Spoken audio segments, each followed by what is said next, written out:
Yeah, Minister, there are some concerns, obviously, about the ballooning costs of keeping these childcare centres open under this $10 a day program. Is the ministry planning on increasing funding next year?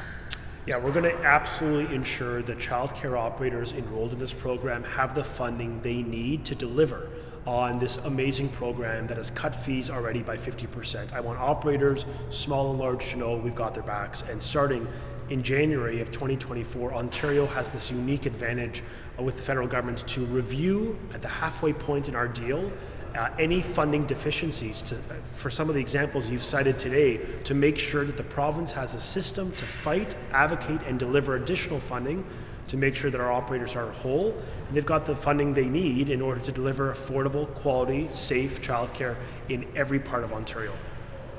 And when can they expect to know when that funding is, or how much the funding is going to be, and when it'll be available? Because I think a lot of them are trying to plan out their budgets now and aren't able to.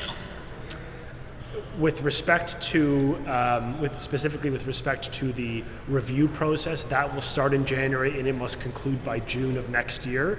But of course, we're going to be working with the federal government. In fact, we have already been working with the federal government to make sure that we give the operators the funding they need on a more expedited level. So my commitment is to fight, advocate, and deliver the funding they need so that we can keep cutting rates beyond the 50% reduction that's saving so many working parents like $8,000 to $12,000 a year. So we're going to keep going, and I assure operators and parents, everyone involved, we're going to work together, deliver the funding, and get these fees even lower after cutting them by 50% for families in Ontario.